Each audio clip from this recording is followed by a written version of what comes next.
All right, ladies and gentlemen, I'm going to give you a 2-minute warning, and we're going to get ready. So if you'll find your seats, finish your conversations, or take them out in the hall.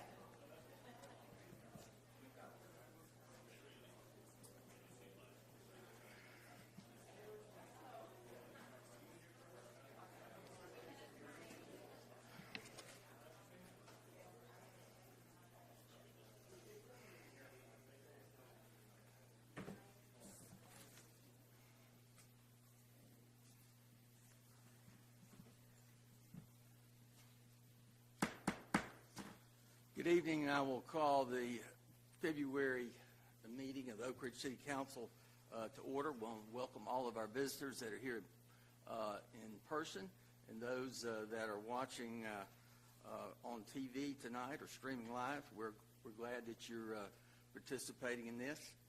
Let me say right from the beginning, we have 2 members that are absent tonight because of illness, Vice Mayor Dodson and Councilman Hammond. So we will move ahead. Our invocation tonight will be given by Bishop Matthew Street of the Poplar Creek Ward, the Church of Jesus Christ of Latter-day Saints. And then that will be followed by the Pledge of Allegiance by 2 of our Oak Ridge High School students, Sophie Slush and, and Lily Shelton. Sophie is Oak Ridge Senior and Interact Club Vice President, and Lily is the Junior Class President and Interact Club President. So we're glad to have them here. So Bishop Street, if you would come forward, sir. Everyone, please stand.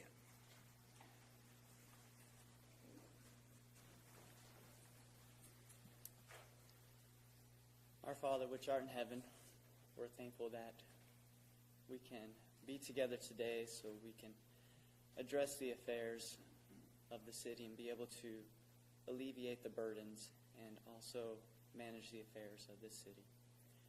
We're grateful unto thee for thy Son, Jesus Christ, and for all that thou hast done for us in sending him to partake of the trials and troubles of our lives, to give us peace and prosperity. We ask a blessing to be upon the members of this council, that they may have thy blessing of health and strength, that they may continue to have their minds open to inspiration that thou would give them. We also ask a blessing be upon their families as they serve and sacrifice their time, that their families may be blessed with health and strength and safety. And we say this in the name of Jesus Christ. Amen. Amen. Thank you.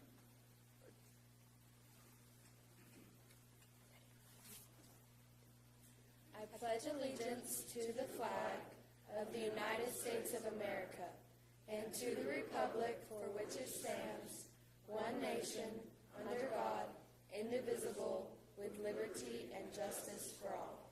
Thank you.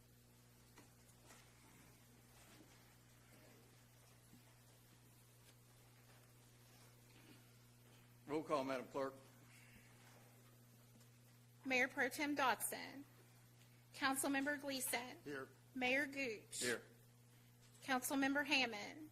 Councilmember Hensley. Here. Councilmember Hope. Here. Councilmember Smith. All right. Our first items of business, Madam Clerk. Under proclamations and public recognitions, we have a proclamation paying tribute to former Oak Ridge City Council member Louise Dunlap. Moved and seconded. All those in favor indicate by saying aye. Aye. There are none opposed. And Madam Clerk, if you would get that to the members of Lou's family, as we talked about in our last meeting, just a tremendous person and made a difference in Oak Ridge every day of her life here. And so we'll miss her, and we thank her family for sharing her with us. The next proclamation, Madam Clerk. A proclamation paying tribute to Helen Jernigan. Move for approval. Moved and seconded. Madam Clerk, would you please read the proclamation? Whereas whereas retired Anderson County Circuit Court Clerk Helen Jernigan passed away on January 18th, 2024, and whereas Ms. Jernigan was born on July 31st, 1925 in Pleasant Hill, Tennessee in Cumberland County, and whereas Ms. Jernigan graduated from Pleasant Hill Academy and Tennessee Wesleyan College with studies in music and English, and in 1944 she took a summer job in Happy Valley, the satellite construction community of 13,000 for the building of the K-25 facility west of Oak Ridge. And whereas after college, Ms. Jernigan returned to Oak Ridge and was employed by Union Carbide Corporation as an editor of the Carbide Courier, K-25's company newspaper. And whereas after World War II, Ms. Jernigan worked as office manager for the local office of Bush Building Company and later managed the office of Oak Ridge physicians Cordell Williams and Harry Helm before founding Tenelec Incorporated, a precision scientific instrument company with her first husband, the late Edward Fairstein, in 1965, where she served as corporate secretary for 12 years. And whereas Ms. Jernigan held various other positions during her distinguished career, including a part-time position for the Oak Ridger, reporting government activities, founding and writing the Action Line column Ask Inky, with the late Mary Smazer, an editor in the Energy Division of Oak Ridge National Laboratory assigned to the Solar and Special Studies Group, and as the co-owner of The Pine Tree, a women's clothing shop on New York Avenue in Oak Ridge with her friend, the late Dorothy DeBerry Gibson Levin, for 13 years. And whereas Ms. Jernigan was elected to the office of Anderson County Circuit Court Clerk in 1984 and was reelected to 2 more 4-year terms, retiring in 1994, and during her tenure in office was appointed to the Board of Directors of the Tennessee State Court Clerks Association and compiled and edited a history and directory for that organization. And whereas Ms. Jernigan was active in numerous community organizations, including serving as president of the Oak Ridge Nursery School and the Oak Ridge Chamber of Commerce, member of the boards of directors of Clinch River Home Health, Oak Ridge Big Brothers Big Sisters, the Anderson County Literacy Council, Community Services for Exceptional Citizens, League of Women Voters of Oak Ridge, Anderson County Democratic Women's Club, Highland View Neighborhood Association, and Pleasant Hill Academy Alumni Association.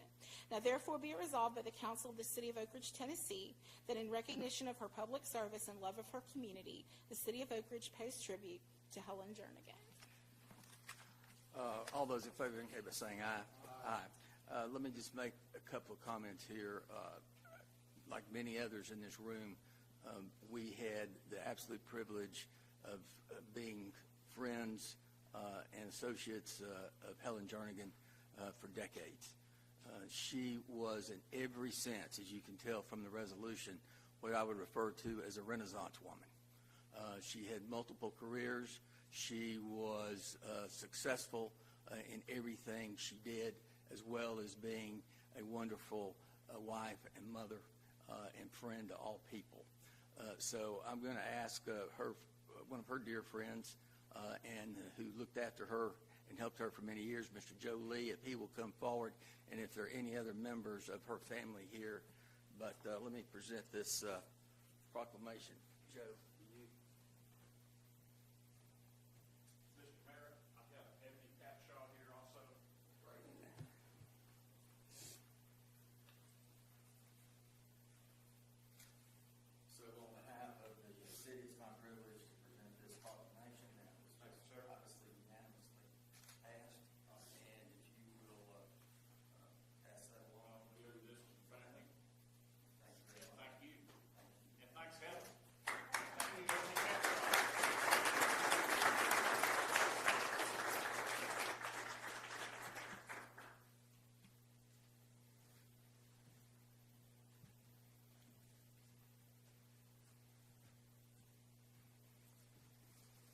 Next proclamation, Madam Clerk.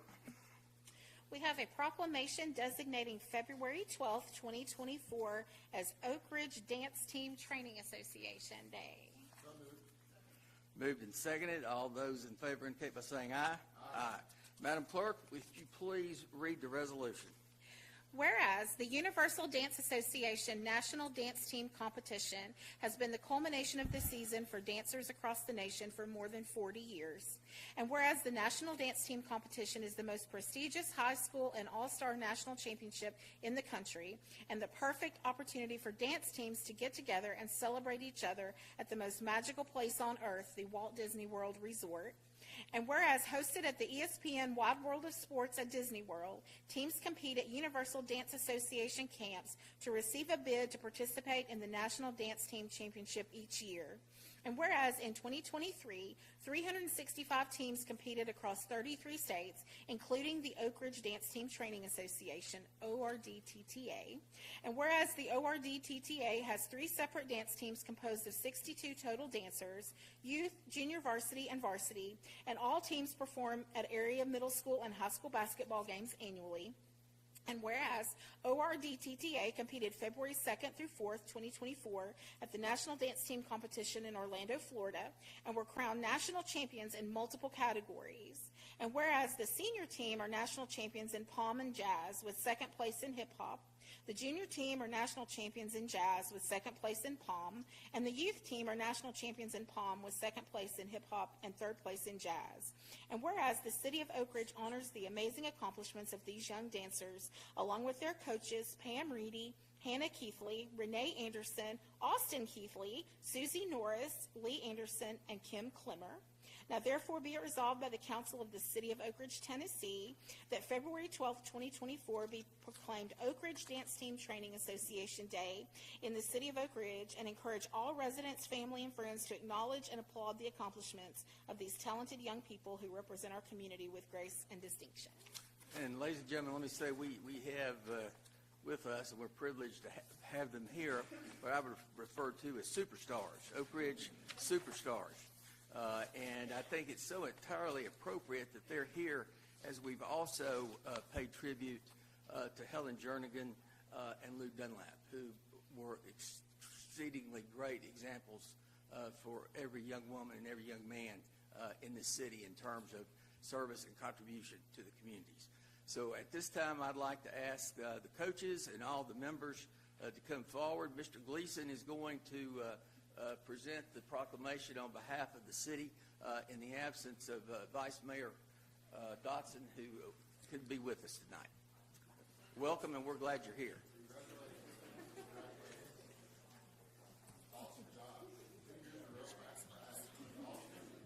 As I said, superstars. Do we think we can have like 2 rows? Maybe split down. Yep, you got it. Professionals.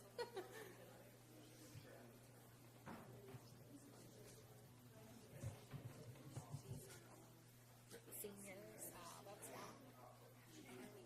Since I narrowed it down. And ladies and gentlemen, let me make it clear, the correct one misstatement here. These are only the seniors this year. There's total membership of the team of 62 members. So we have the senior superstars here tonight.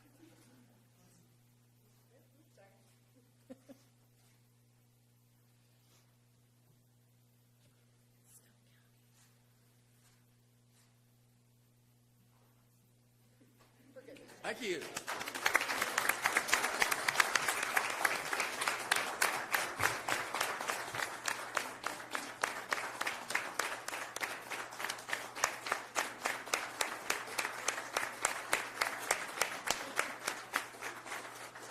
Yeah, sorry,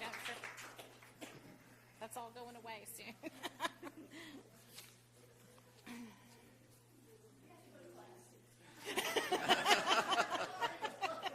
No rest for the weary.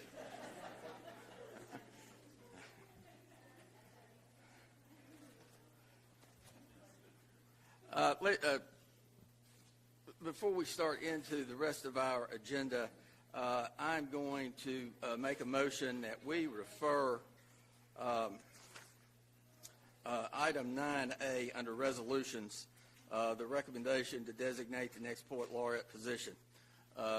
Refer that back to the city manager for further review because of questions about that, as well as the fact that Mr. Dotson could not be here tonight. So without objection, we'll refer that back to the city manager.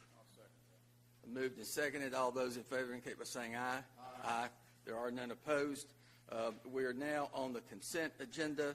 We're going to take item H off, and then we will to deal with that after we deal with the rest of the consent agenda. Are there any other items that any member wishes to delete from the consent agenda? Seeing none, is there a motion to approve the remaining items on the consent agenda? Moved and seconded. All those in favor indicate by saying aye. Aye. Any opposed? There are none. Okay.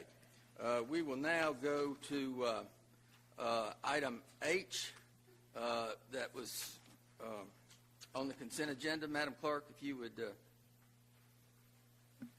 A resolution awarding a contract to Vandervoort Services LLC, Cookeville, Tennessee, for the replacement and installation of the ceiling grid and lighting fixtures in the Oak Ridge Public Library in an amount not to exceed $171,626. Moved and seconded. Ms. Smith, you had a question. Yes, I had a question about the specifications for the new lighting. The contract award, there was a bid process, and there were several bidders with different prices for the lighting. And knowing that the previous lighting units failed, many of them, I'm concerned about whether we're ensuring good quality with the specifications for the lighting, or whether the vendors are choosing the lighting and might not be delivering the kind of lighting we're hoping for, that we hope will last longer than the previous. So on the lighting, we specified in You got to state your name, please. Jason Griffith, facility manager for the city of Oak Ridge. On the lighting, we specified a specific type and brand that we wanted used. We did a lot of research on that equipment and lighting, and it has a good warranty on it. It lasts long. Parts are easy to change, so that's one of the reasons why we decided to go with that. So that way, if they do have to be worked on or if anything happens, it can be easily replaced. Great. So the differences between the bid amounts relate to what the vendor is hoping to earn on the labor. Probably it's not the materials. That's great. Glad to know that. Thank you. Any other questions? Seeing none, I'll be on the board, and we'll see if we can actually do this tonight since we have a new system.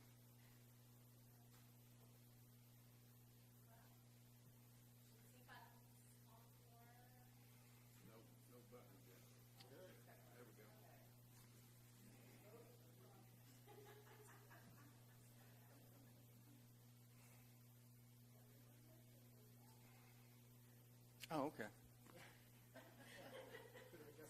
That's okay.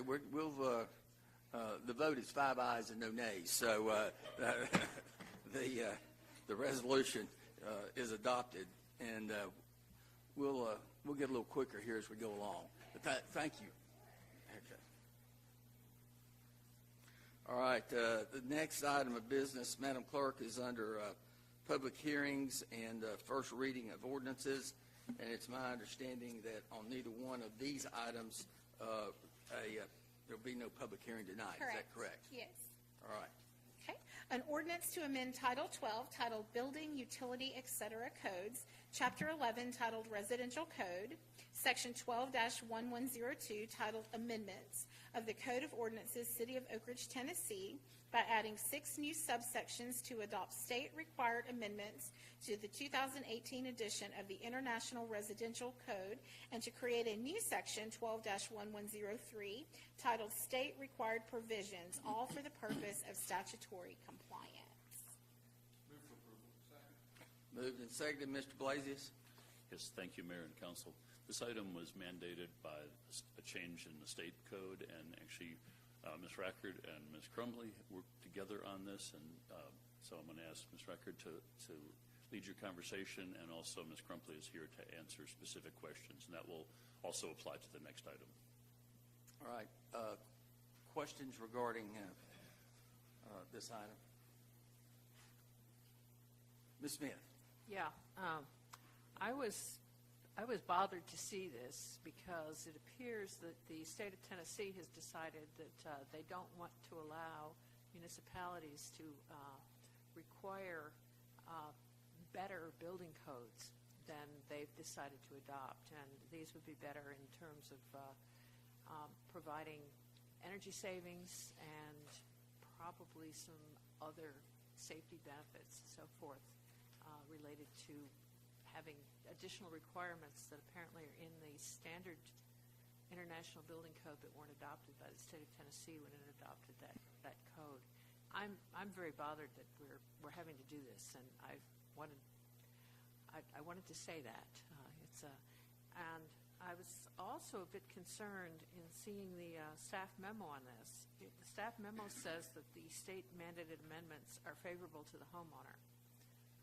And my guess is that it means they reduce construction costs, but I know that there are analysts associated with the international codes who provide estimates of how much money people would save with these features in their homes over the life of the home, or even over a few years. I'm curious to know if there's something else going on where these were deemed to be bad requirements for Tennessee. Staff's done the analysis on that, or if it is construction cost, basically.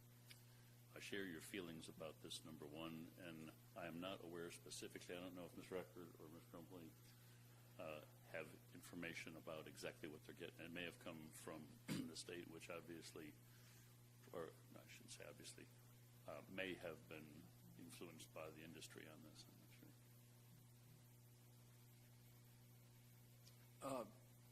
Let me ask this in terms of the. I've received some communications from citizens concerned that as they read some of the new provisions, one that was pointed out was that the provisions related to windows and insulation in the houses would go back to the 2009 codes. Is that correct? Well, somebody come up. Ms. Crumpley. Yes, Yeah. okay. Thank you. So what the state is referring to with that is the chart. The chart is what we've adopted, or that we were mandated to adopt in the 09 chart, which what that does is, like in the 2018, it required that the wall insulation be an R19, which would essentially make a homeowner have to have a 2x6 wall rather than a 2x4 wall. The 09 chart allows for R13 in the walls, and you would be allowed to keep continuing to use your 2x4 walls. Attic insulation in the 2018 is a R48. The 2009 chart, only the chart, allows for an R38. So this would allow some. It's quite a significant cost to go from 2x4 walls to 2x6 walls, and not really that much difference in your insulation. So that's the thing that they're making us go to the 09, not the entire 09 code. We're on the 2018 code, but we're being made to take the 09 chart. Okay. All right. Thanks. Other questions, Ms. Smith? Anything else? Okay. Other questions? This is on first reading, of course. So second and final reading will be next month. So I would encourage our citizens, if they have any additional questions, if they would just submit those as soon as they can, so that we can at least try to get them addressed in a timely manner before the final vote. Okay? All right. Any other questions? This is voting on first reading for what I'll refer to as amendment number 1.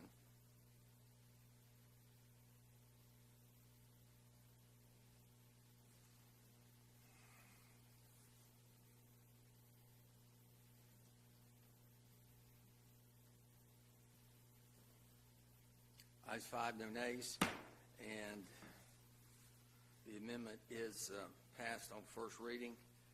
Second amendment, Madam Clerk. An ordinance to amend Title 12 titled Building, Utility, Etc. Codes, Chapter 12 titled Energy Conservation Code of the Code of Ordinances, City of Oak Ridge, Tennessee, by deleting Section 12-1202 titled Amendments in its entirety and substituting therefore a new Section 12-1202 titled Amendments to adopt state-required amendments to the 2018 edition of the International Energy Conservation Code and to create a new Section 12-1203 titled State-Required Provisions, all for the purpose of statutory compliance. Moved and seconded. Ms. Crumley, any comments on this? This is basically just the same as the IRC. It's just the commercial part of the IBC. Okay. Anyone else have questions on this one? All right, seeing none, we're on the board. This is approval on first reading.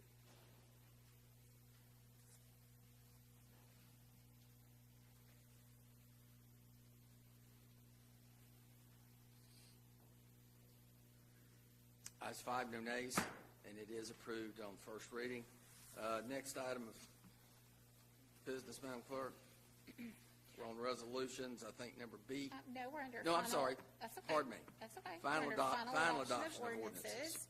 We have an ordinance to amend the Code of Ordinances, City of Oak Ridge, Tennessee, by deleting Title 17 titled Refuse and Trash Disposal in its entirety and substituting therefore a new Title 17 titled Refuse and Recycling Disposal and Collection for the purpose of updating the city code for compliance with the city's current trash and recycling collection processes.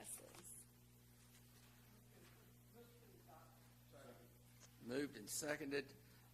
And Mr. Hensley, I want to be sure that this language that has been inserted meets with your approval and everyone else's.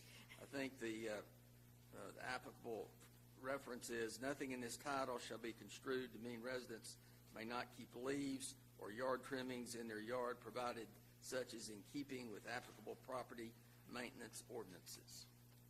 Yes, it does, and I want to thank the staff for doing that, and now I can throw my half acre of leaves out with the other 17 acres. Do we need to amend the Yes. motion? Yes, ma'am. You'd need to amend the motion, place the substitute on the floor, and once that amendment passes, then vote again to actually approve the ordinance. Okay. So two votes. I move that we place the substitute ordinance that has the language Mr. Hensley wanted on the floor. Moved and seconded. All those in favor indicate by saying aye. Aye. There are none opposed. So we are back on the final adoption of the ordinance as amended.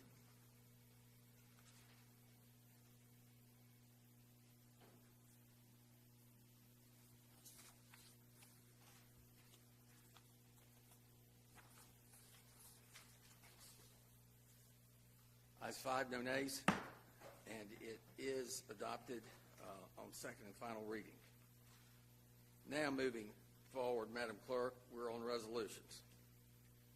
Okay. A resolution waiving competitive bids and authorizing the city to spend an amount not to exceed $200,000 with O'Reilly Auto Parts Oak Ridge for various automotive parts used by the city's equipment shop for fiscal year 2024. Moved and seconded, and since there is, this has to be a unanimous vote, correct, Madam Clerk? Since, Yes, sir. Okay. Waiving competitive all right, bids. Ms. Berg. Yes.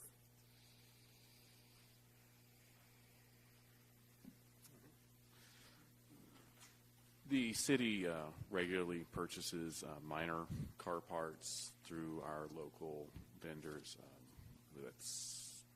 I know O'Reilly, AutoZone, several of them, and they'll bring it to the shop. In the past, those were billed to the individual vehicle in our accounting software, and to switch over to Kayenta, we're able to see how much is being charged to each different shop.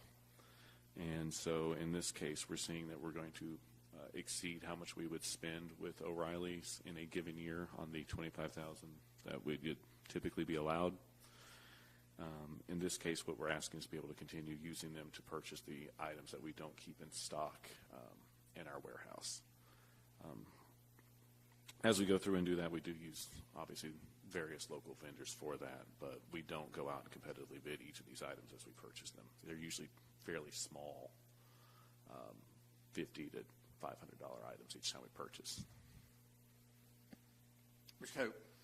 Patrick, is that, not to exceed 200,000, is that just with O'Reilly, or is that with everybody? Is that just a budgetary amount for small item parts? Ultimately, we see that as the budgetary amount for small item parts. Okay, so it could be any of the automotive providers? Correct. Okay. And does that also reflect in this year's budget any projected increase over part cost? It has not increased significantly from the previous budget. It's held fairly steady. We usually increase it a couple percent each year as we're moving along on part costs that are allocated to our shop. I might know a little bit about this. It's about 10 to 12% over last year's cost. Our annual costs are going up about 10 or 12% in most automotive small item parts. So just be aware of that just as we're going into the next budgetary cycle. Could be more than you think it is. Yes. Thank you. Mr. Hensley? Yeah, does the, Patrick, does the city get the warranty, lifetime warranties and things like that on parts that we buy from O'Reilly's or others?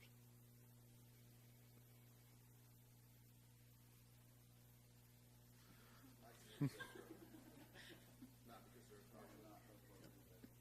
a commercial civic organization. It's individual residential.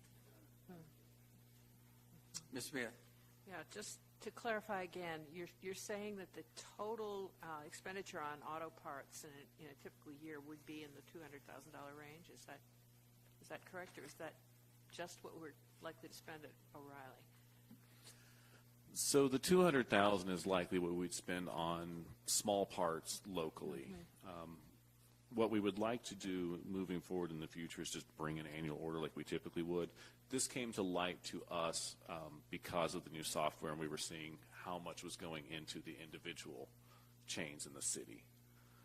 So previously, when we would buy, say, an oil filter for an individual car, the AS400 system charged it to that car, and we never saw how much we spent with each individual vendor. And so in this case, we're saying we're going to go over, we don't think we're going to go over 100,000 with O'Reilly individually, but we're thinking around 200,000 is where we're going to be auto parts for the year. Okay, so we have several local vendors. When parts are needed, I imagine one factor in where they're acquired is whether they're in stock. But how are vendors identified when a purchase is needed?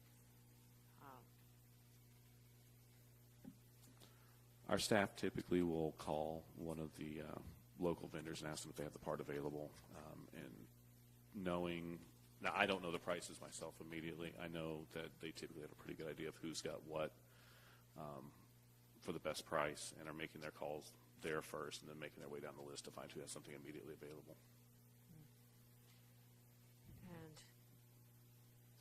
And do we know that O'Reilly's the only one that's currently been getting more than $25,000 a year, or do we need to think about procurement from other local auto parts shops? In light of Patrick's answer to your question, I would request that you make an amendment to the resolution to add after O'Reilly Auto Parts Oak Ridge and other qualified vendors, so that it encompasses all of the vendors with which they're purchasing auto parts for. Okay, yeah, second. Moved and seconded. All those in favor indicate by saying aye. Aye. All right, now I have one comment, one question, and then a comment. Did this, what you're bringing, did you take this to Budget and Finance before you brought it here? I did not. It kind of came up quickly, and we had to resolve it in the past couple of weeks. Well, okay. And I understand we got behind because of weather and everything, but I don't want this to be a regular occurrence. I want to make that clear to everybody, okay? When we're dealing, with this amount of money, it's to go to Budget and Finance before it comes here. Everybody understand that? Yes. And it may be a good time to point out we are looking at doing amendments to the city code on purchasing to make it very clear what the process is Okay. on the different amounts of money and how you aggregate things and what's a sole source and what's not, to sort of help the departments with that process. And we do plan, as long as that is ready in time, to take that to Budget and Finance Okay. next week on Wednesday. All right, thank you. Any other questions? Seeing none, the motion is to approve. As amended, thank you.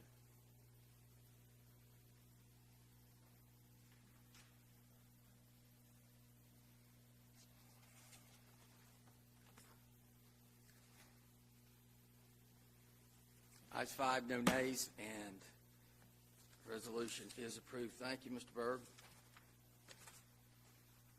All right, next item, Madam Clerk. A resolution waiving competitive bids and authorizing the city to contract with Sylvan Incorporated, Knoxville, Tennessee, to conduct repairs to heating, ventilation, and air conditioning systems throughout city facilities for fiscal year 2024 in an amount not to exceed $100,000.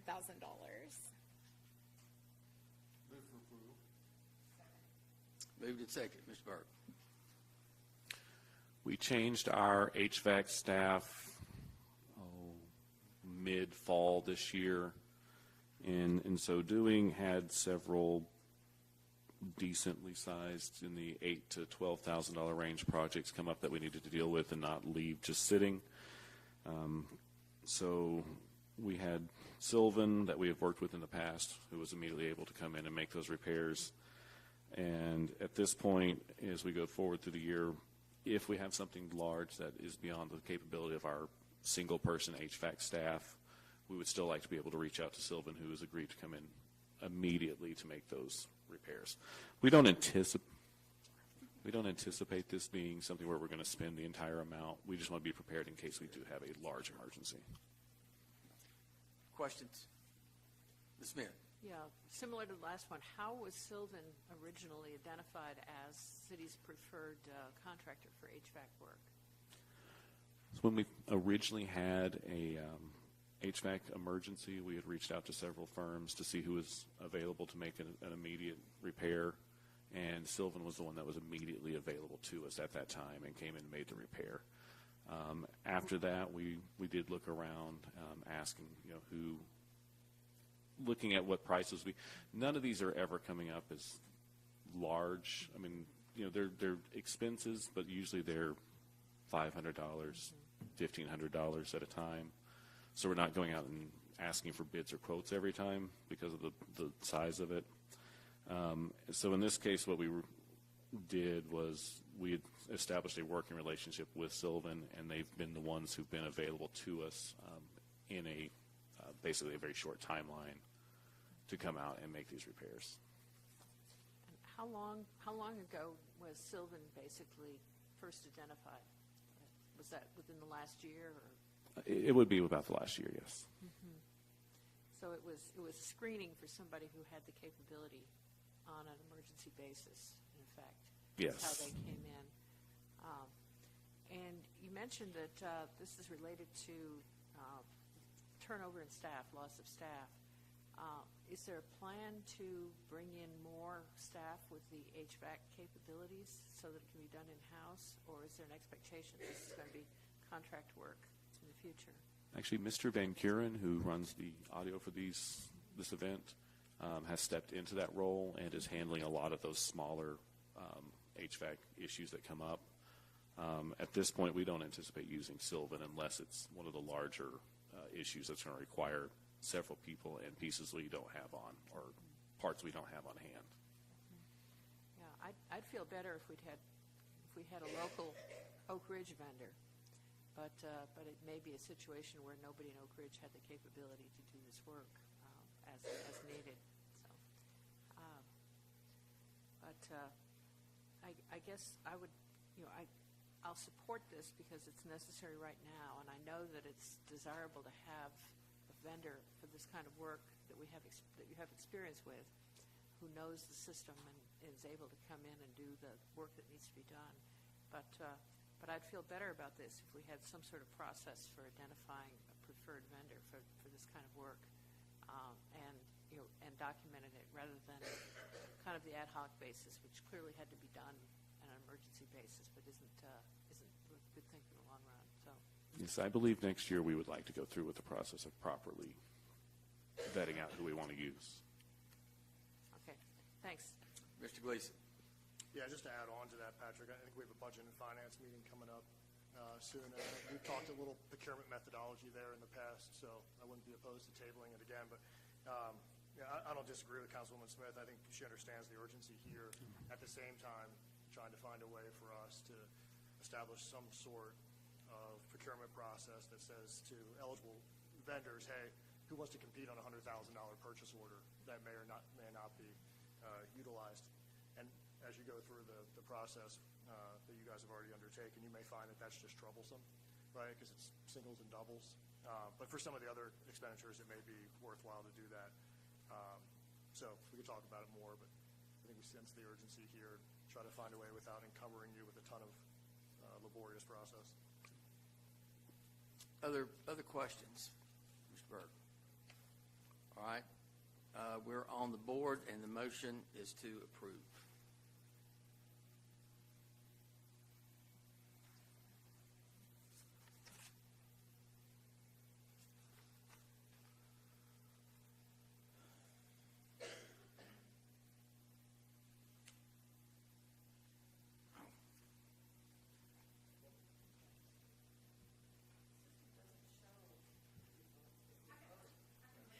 Yeah.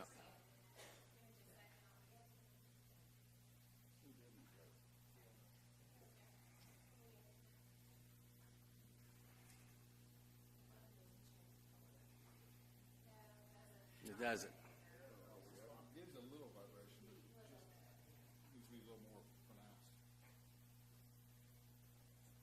No.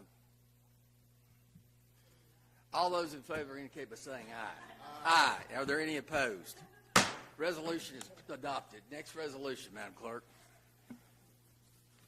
A resolution authorizing the city to apply for and accept if awarded a lead service line inventory grant through the Tennessee Department of Environment and Conservation in an amount up to $250,000, said grant requiring a 25% local match. Moved and seconded. Ms. Berg. The EPA, I have to get used to this new microphone. The EPA is requiring all cities to perform a lead service line inventory by October of this year. We have been in consultation with OHM consultants about performing this. The state of Tennessee made this lead service line inventory grant available on a fairly short notice. And so we already have money in the budget set aside to perform the inventory because we have to.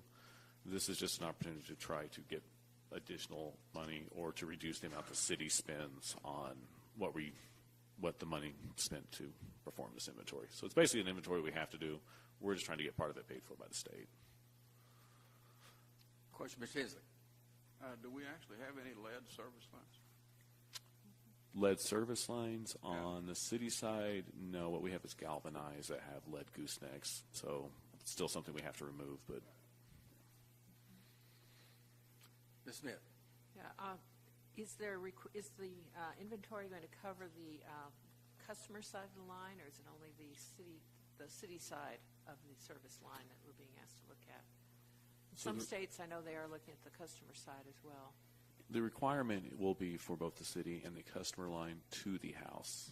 At this point, they're not requiring us to enter the house. Okay. But it does cover the service line all the way to the house. Correct. Okay. Do we have a sense of how much of the inventory need this grant plus our current budget is going to cover? Will this cover all of the suspect lines with lead, or is it something where we'll have to continue doing it next year? I'm going to ask just a clarification. So what's required right now is just to take an inventory, which is basically just create a list of the known issues out in the system. This will cover the entirety of creating that inventory. It'll complete the inventory. Yes, That's but good. there's no money in this for replacement. Right, thanks. Ms. Hensley. Does the, when you say to the house, do you mean to the meter or actually to the house? No, it's to the wall of the house. It's not requiring you to enter the house, but they do want to know what the material is leaving the meter. Any other questions on this item? Seeing none, the motion is to approve.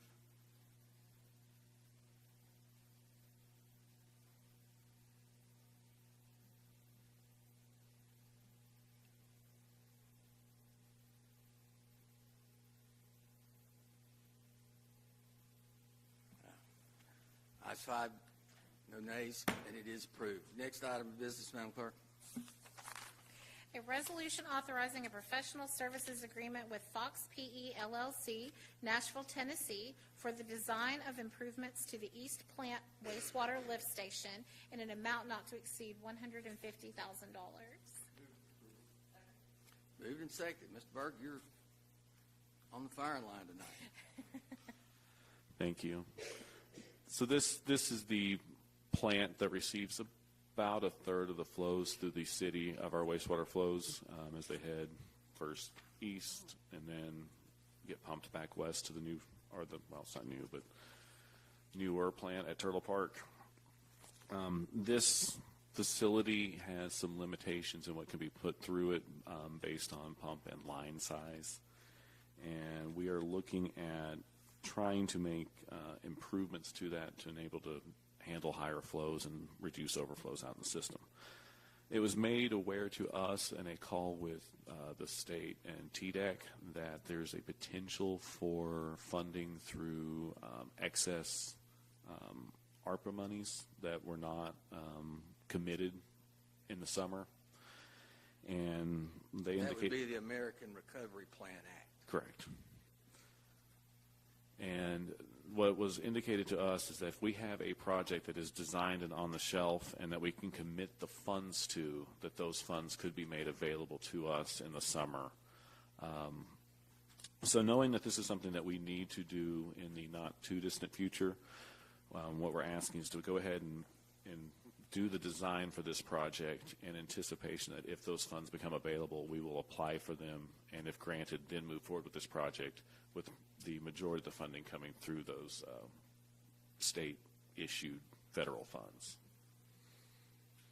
Mr. Henson. Yeah, where is the East Plant wastewater lift station? If you go out Warehouse Road, Okay, yeah, where the big tank. yeah, where the big tank is. Ms. Smith.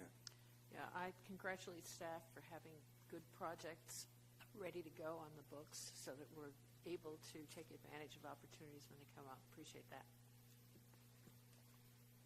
All right, any other questions? The motion is to approve, and we're on the board.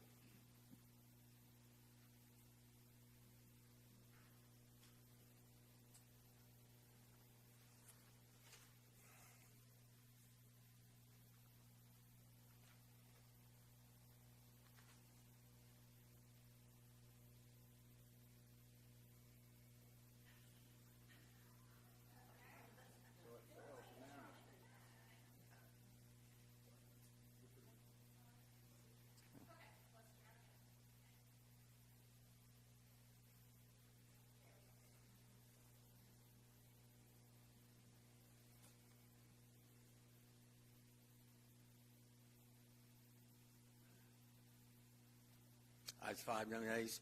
Resolution is adopted. Thank you, Mr. Berg. Next item of business, Madam Clerk. A resolution authorizing the city to apply for and accept if awarded an Assistance to Firefighters grant from the U.S. Department of Homeland Security Federal Emergency Management Agency in the maximum amount of $1 million with a 10% local match requirement of up to $100,000. Moved and seconded. Chief Solomon. Good evening, Mayor and Council. This is an annual Assistance to Firefighters grant that we apply for every year. We just got notified January 29th that this opened up. So, and it closes March 8th.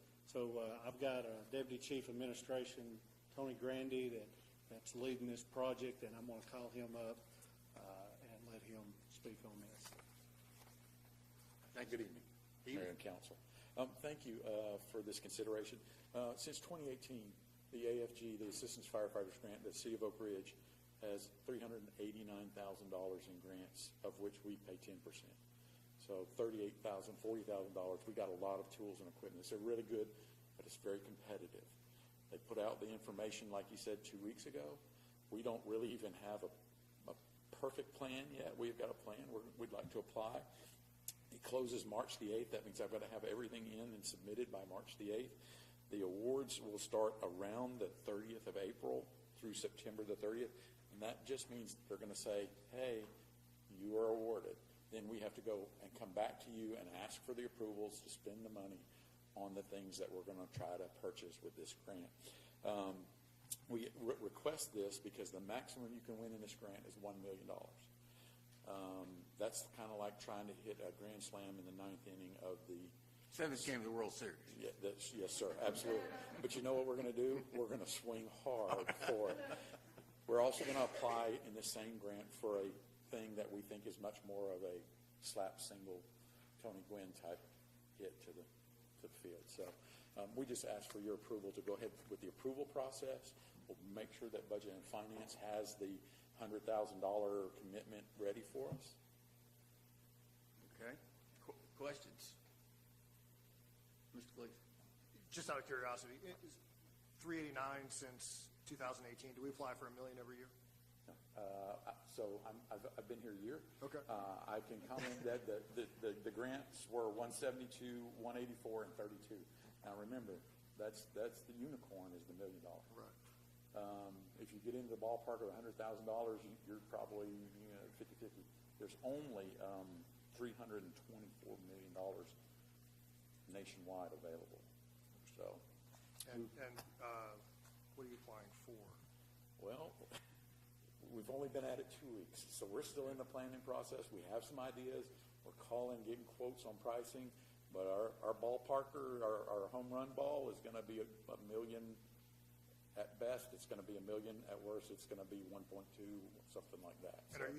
Sorry, I meant on training and equipment side. Where are we tending to focus this? Most of this is equipment. Okay. The smaller grant was going to be protective equipment and other equipment. The home run grant's going to be for a vehicle. We're going to see if we can replace a 1994 or older model vehicle that we have. But like I said, that's the one that's really hard. And apologies, last-ish question. Does FEMA, because it's a public fund NOFO, do they publish their awards? Yes, sir. So can we look at those and see, Yes, sir. sort of glean where they tend to fund more? Yes, sir. Okay. Yes, sir. They publish that list. It's a public list, and each state's populated. So we're on there for all of our previous years' of work. Okay. Thanks, sir. Well, best of luck to you. Yeah, thank you. Thank you for being on top of it. Any other questions? Thank you. All right. The motion is to approve, and we're on the board.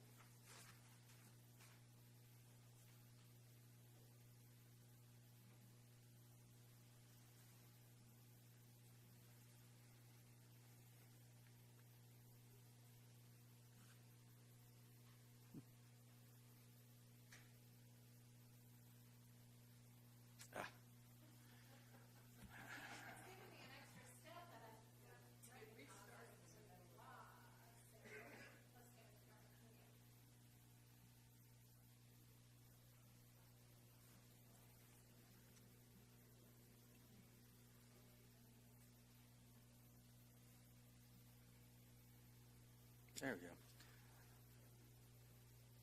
5 ayes, no nays, and the resolution is approved. Next resolution, Madam Clerk.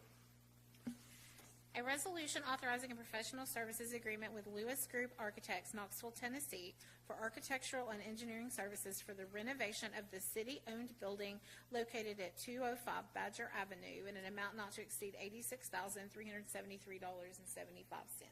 Move for approval. Moved and seconded. Mr. Hedrick. Yes, thank you, Mayor.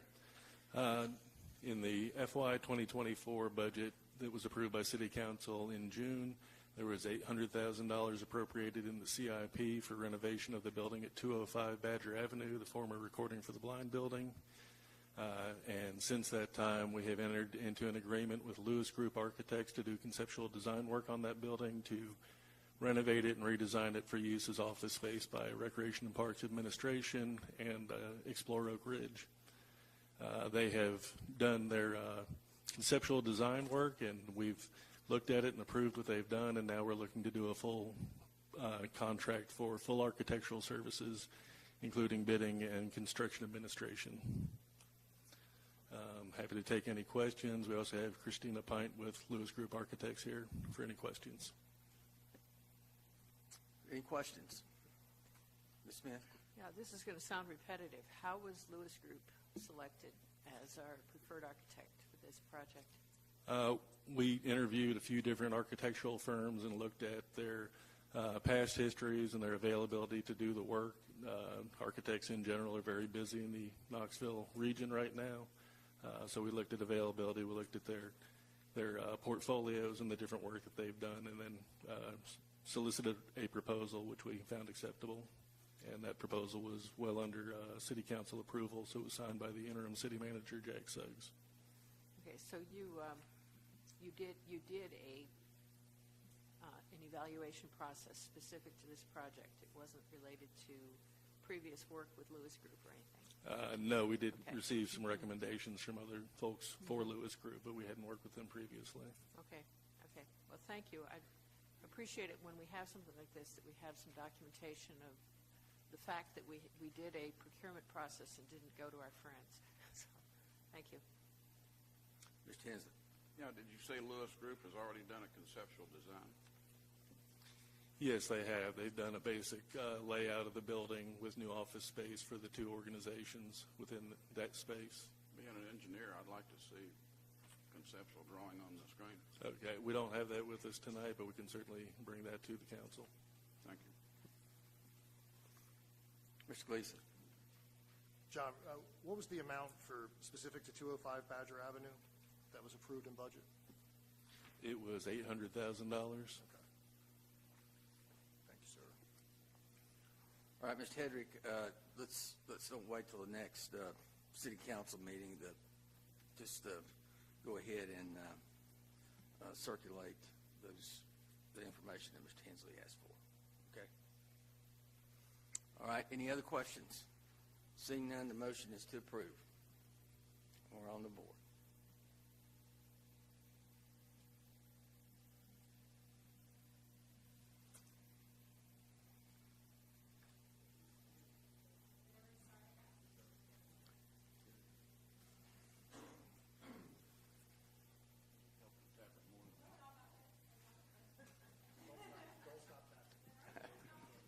Ayes 5, no nays.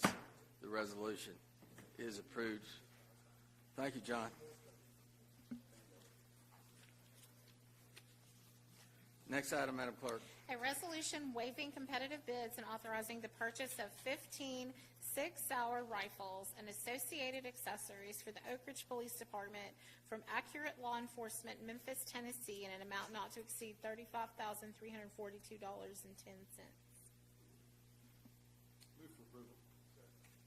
Moved and seconded. Chief Smith. If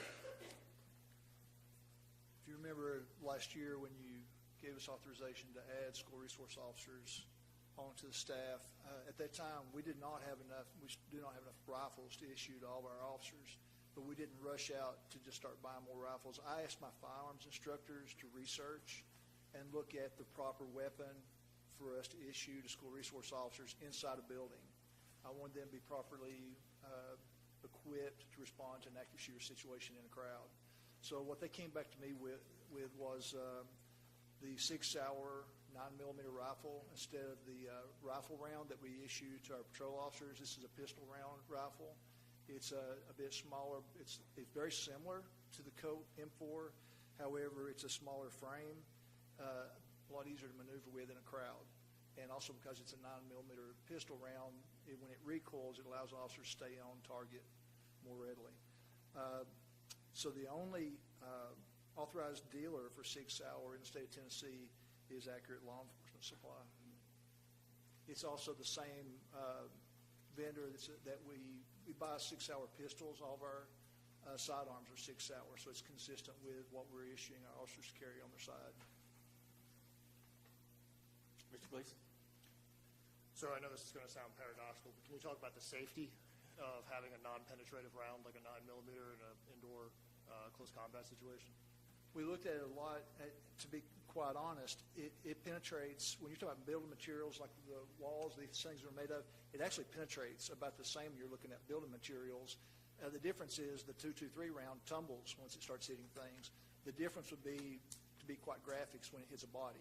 And where the pistol round expands and tends to not over-penetrate as much when it hits a body, the .223 would tend to over-penetrate in that situation.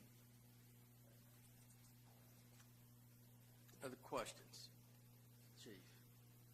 Seeing none, the motion is to approve, and we're on the board.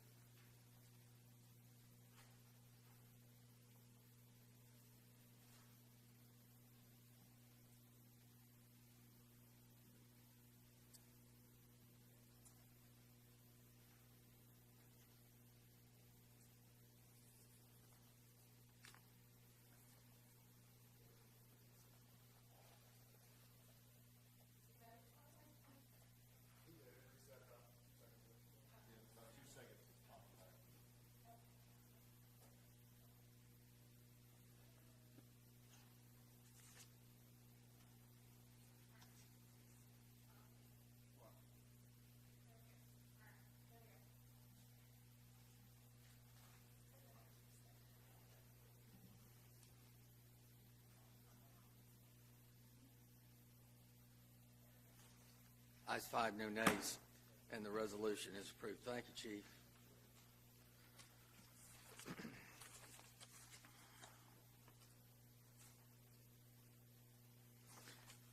I believe we're on appearance of citizens, Madam Clerk.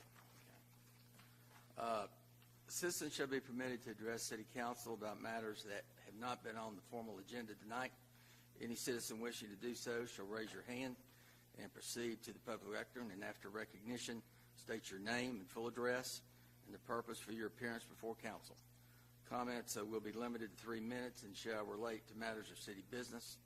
They shall not necessarily result in a formal response or action tonight because in most cases neither council nor staff will be prepared to respond effectively. However, I may answer the questions, direct the city manager to make an answer, or have the city manager work with the citizen to effect resolution of the matter. Statements that are purely political in nature will not be allowed, such as campaign speeches or announcements of candidacy for office, nor will announcements of a civic or social event that is unrelated to city business. Are there any citizens in the audience wishing to address council? Ms. Capshaw.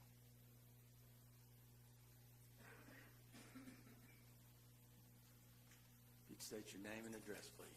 Ebony Capshaw, 125 Spelman Avenue.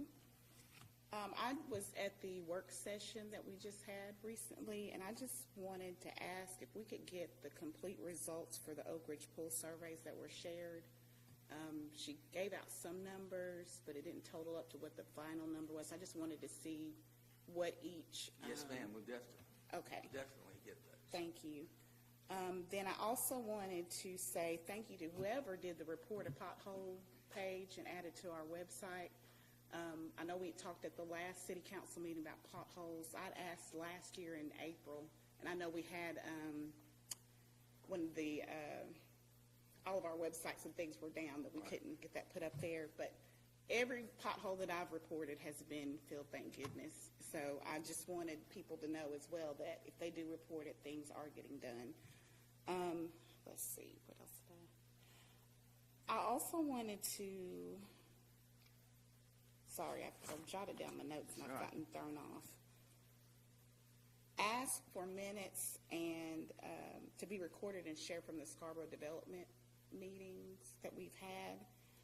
They haven't been recorded.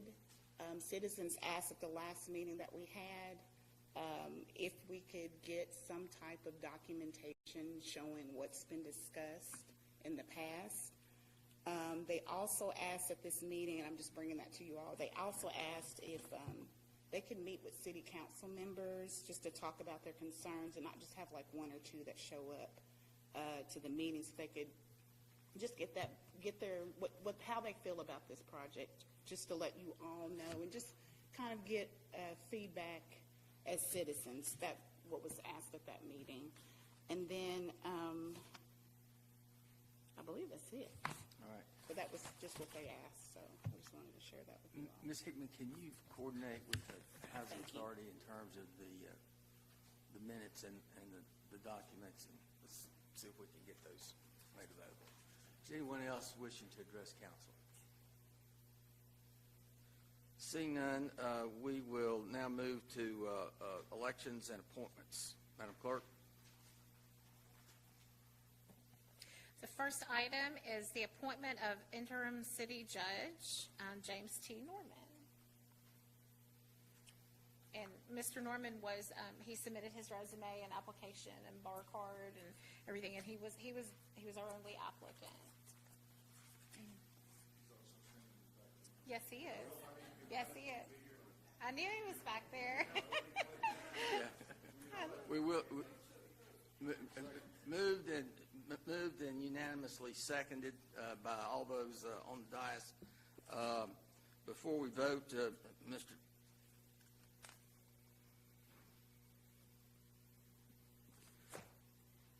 How about a couple of comments? Well, I was just going to say I've had the opportunity to serve for Judge McNeese now for the last few months, and I've served in this role for several years during different times when it's become open, and I think it's a good opportunity for me to get involved and give back some to the city and help get this system of the city court operating a little bit more efficiently and smoothly. I think that there are some ways to make it come up to the state of the art, some online capabilities and things of that nature that could make it more efficient. And that's why I'm here. Thank you, Mr. Norman. Thank you for your interest. Mr. Hensley, okay. The motion is to approve. Are there any other questions for Mr. Norman? Seeing none, all those in favor indicate by saying aye. Aye. There are none opposed. Thank you. And Ms. Thank you very much. Kind of talk to us now about what the process is. So I just wanted to give and the timing. We know what the process is. Yes. So I just wanted to give an update. I spoke with Judge McNeese and his wife today. They intend on doing their paperwork this evening. Their children were coming in. They were all going to do it. He's looking for March 8th. That was the date that I was told he's looking at for retirement. So should know in a couple days whether he's done that paperwork. And so upon his retirement is when Mr. Norman will take effect as the interim city judge. And then, as we've mentioned before, he will serve until the certification of the August 1st county general election, and whoever wins that election will serve until the certification of the November 5th city general election, because there's the remainder of the unexpired term, and it's just unique how it fell. But that's the process, and I've got an email actually scheduled in my computer to send to him once I knew that he was official, to let him know all the information about the judicial conferences and the extra CLE he's got to attend and all of that. Yeah, it's not too bad. It's just 3 extra hours. There's a lot to it. One thing I have learned in the last, Robin Nettles is a wonderful clerk, and I've learned a lot being in here that it can be more efficient, but there is a lot of business that goes on in that court that I didn't realize. Right. So it'll be good, and I appreciate your vote. And in terms of his swearing in, can the city clerk do that, or do we have to have one of the Anderson County judges swear him in? I believe the city clerk can swear him in, and that's also in my draft email to you, is if you want us to do it more officially and do like a photo op and everything, we can do that too. But we'll do that closer to McNeese's retirement once we know what that day is. And I do want to commend Judge McNeese for all of his service for the last 100 years. That was not to be mean. He's been there a long time. And I like Bobby. All right. Thank you. Thank you. Next item of business, Madam Clerk. We have the election of 2 representatives to the Board of Building and Housing Code Appeals for 3-year terms. And I know at least one of them is here. I'm not sure of the second. Philip Hobson and Skip Jones.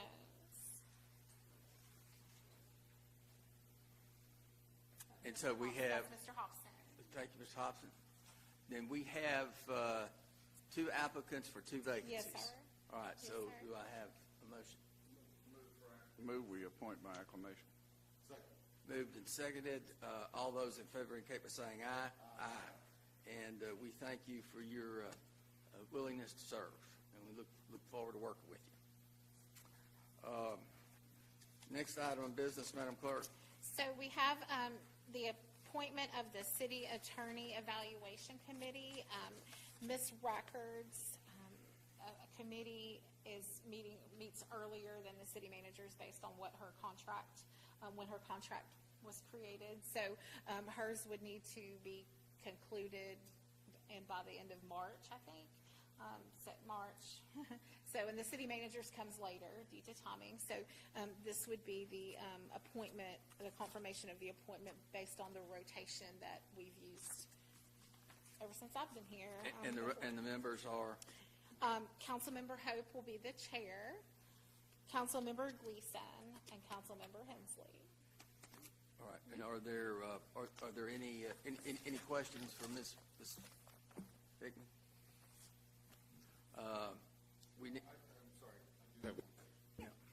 Are we going to use the same evaluation forms? Are we going to update the evaluation forms?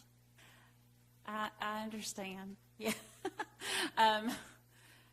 Technically under the contract, if you change the evaluation form, you're supposed to let me know a year in advance, but I think it's fine so that I know what I'm being evaluated on. But I do think it's fine certainly to, update it, make it more user-friendly, So let me. I know you want to update it. Yeah, let me stress. So here's your notice right now. We're going to update that evaluation form. That is a cumbersome. It is, and we've been using it for over a decade. Yeah. So yes. If there's anything in this city that needs to be updated. That's our priority, isn't it? I gotcha. We did update the city manager's evaluation form last year. We did. So if you all, we can look at that one and see if it meets the need, and if not, we'll, we did go through a process with the city manager one, so we can definitely do that for this one too. All right. All those in favor indicate by saying aye. Aye. There are none opposed. Next item of business, Madam Clerk.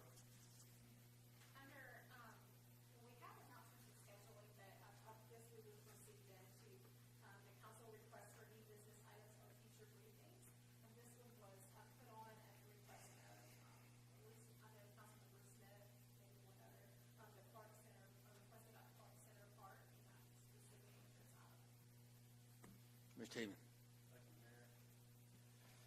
Thank you, Mayor. Clark Center Park, that land has been owned by DOE. We've discussed, I understand, for a number of years about the potential to do a city park there. I know in 2015 we did a study of that, and we looked at some costs associated with operation and improvement. I received a request from Council Members Smith and Hensley to put this on the agenda for further discussion, understanding that DOE transfers take some time and are a little cumbersome. So that's what this item is, and I'd be happy to take questions. I believe it was to direct me to send a formal request in to DOE. I will say since then there's been some discussion I've heard of what about potential expansion of the project to include a little more land and other things. So I don't know if anybody wants to speak to that. Mr. Hensley. That request goes back a long way, and actually my younger son is 34 right now, and I've got a picture of him in Bill Richardson's arms concerning the entire Three Bend site, saying, "This land's for you, kid." And at one time, they were considering the entire Three Bends as a environmental conservation type. But the whole thing as a state park would be wonderful, in my opinion. Ms. Smith. Yeah, my intent was to basically ask the manager to initiate communication with DOE about this. My interactions with DOE indicate that they're not interested in expanding Clark Center Park, but they are probably a lot more willing to negotiate opportunities for using the park in a fashion that would be more advantageous for the city than what they've suggested some in years past. And clearly, we would not be asking them for the transfer. We'd be asking them to talk about the transfer in effect, because it'll take them a while to go through this process, but I think it's desirable to start now. The report from DOE has been that TWRA, which had an agreement in principle to take on that park, has decided that they're not interested. So it's an opportunity to look and see if the city can be in a position to take that over. It's a recreation asset that's been valued in the city for a long time, and it could be in better shape than it is, and the possibility of getting it there is part of the story that we need to pursue. But with natural resource damage grants potentially coming out, I think there may be some money from DOE to go into improvements to the park, which is one of the things that is separate really from negotiating with DOE, because DOE would not be awarding those grants. Somebody else would be. But I think that this is a new time, and the decisions that we made 10 years ago may not be the right ones. So we can look at it again. Mr. Hensley. Yeah, of course, with council's full concurrence after we talk about this issue, the Planning Commission is working on a comprehensive plan, and this is one of the things that we could quickly show in our comprehensive plan as far as our future desires. Mr. Hope. Randy, a number of years ago, we did go through this process before you were here, and so I would encourage you to talk with John Hedrick in Park and Recreation to make sure we fully vet this out. They spent a lot of time and a lot of work with, and Jack Suggs as well, spent a lot of time working with DOE officials on Clark Center Park. So definitely go back and pull all that background information as you go forward. Any other comments on this item? I do have one request for a future briefing, and that is I'm very interested that we either formalize or update our plan, the city, to repair and or build new streets. And I'm going to keep talking about this throughout the year. I think it's absolutely critical that we move forward with that, particularly with the upcoming upgrades or repairs to Illinois Avenue next year. I think that's on the TDOT list to repave, which is well overdue. But then with the other projects that have been listed on the Oak Ridge side of Edgemore Road, I do think it is an appropriate time for us to give some real substantive attention in terms of building a fund and the plan to upgrade our streets. Any other requests for business items or future briefings? All right, Mr. Heeman, if you have a report for us, sir. Mayor, I'll be brief tonight. I did want to point out, as we talk about all these things, it's very important for us as staff to understand context and priorities for these things. Staff is going to take all of the things that we have heard from you over the last period of time that I've been here. We are going to put them in the bones of a strategic plan. That would be 4 months. Correct. I've heard a lot in 4 months. I understand. That's a compliment. We're going to put those things into a strategic plan that we'll bring back to you. It will be a draft, obviously, staff-driven draft. We're actually going to have a retreat of some of our directors to talk about this, and just so that we can get some context about what the true priorities are coming from the board. I mean, we've got to weigh all the things that are out there, and there's a lot on the plate, all really good things. We would love to do them all, but we know we're going to have to pace ourselves in how we do these projects. So we're going to bring that back to you as part of the budget process to have some review and some discussion with City Council so that we fully understand your priorities and can deliver on those in the order that you desire to see them come forth. The second thing, I just did want to mention that when we talked about upgrades, and I appreciate our interim judge coming and speaking tonight, and I know Robin and I have had these conversations. As we look at this space, we will be looking at the office over there as well that goes with the court facility. We didn't talk about that before, but we feel like it needs to go hand in hand, and that we can help create those efficiencies now, even right up to how people approach the window, and we've got safety issues we'd like to look at there as well. So I just wanted to tell you that we're going to add that in to when we look at this space so that we do it all at once and it's kind of a seamless transition. That's all I had to report tonight. Thank you. Ms. Rackard?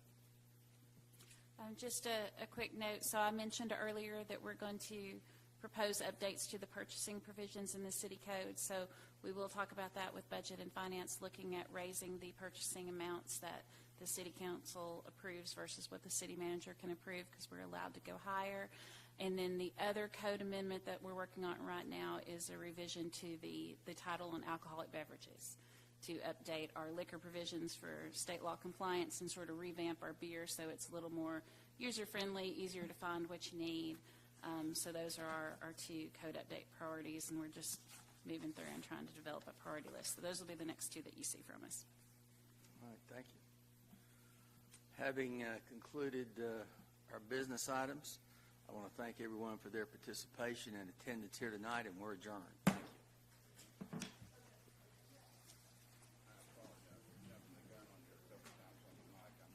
Oh, yeah.